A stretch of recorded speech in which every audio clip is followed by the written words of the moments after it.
It's Phil Lindemann with your Krystal 93 News at 5 from Luna Lending. Today, it's officially the warmest day of the year here in Summit County. Almost 60 degrees at the crystallized weather station in Dillon. We haven't been that warm since late October. The Front Range, some stations hit 80. Housing and shrinking budgets were the talk of town today at CMC Breckenridge, where 7 town and county managers met for the annual Manager Summit. Big news out of Frisco. Town Council last night approved its biggest commitment yet to affordable housing.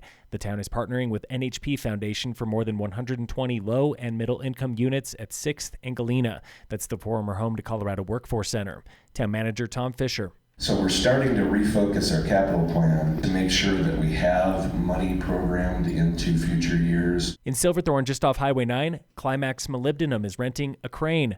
The mining company is building its own employee housing next door to 4th Street Crossing. Town Manager Ryan Highland. Housing.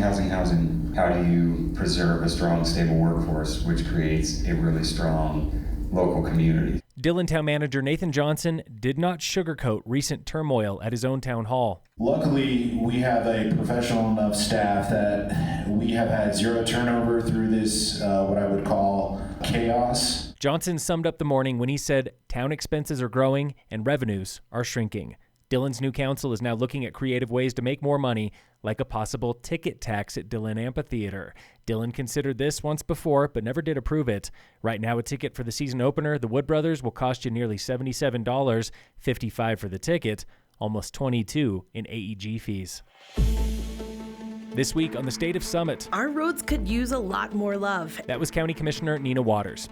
And she's not just talking about potholes. The repaving and restructuring of Swan Mountain Road. Today's estimate for Swan Mountain, $14 million over 3 years. Fellow Commissioner Tamara Pogue says only a fraction of that is covered by state highway money. We get $1.6 million a year. $1.6 million a year is currently less than it costs us to repave 1 mile of road. In Breckenridge, the town is tearing up Warriors Mark this summer to rebuild all of this. Putting in a new culvert bridge, upgrading water lines, doing new storm sewer and groundwater diversion trenches, putting in some new sidewalk, improving the transit stop, and rebuilding the road. That was Shannon Smith with Town of Breck. We have been looking at this project for over a decade. Estimated cost there at Warriors Mark, $11.6 million. We've gone out and tried to get some grant funding, but ultimately we had to move ahead with the town of Breckenridge funding the whole project. Despite these ballooning costs, both Breck and the county are committed to paying up for pavement. Says Waters. Forging ahead, trying to find as many funding streams and revenue streams for those roads, making sure that Summit County residents have the best roads that they can possibly have. Tune in again next week for the State of Summit on Krystal 93.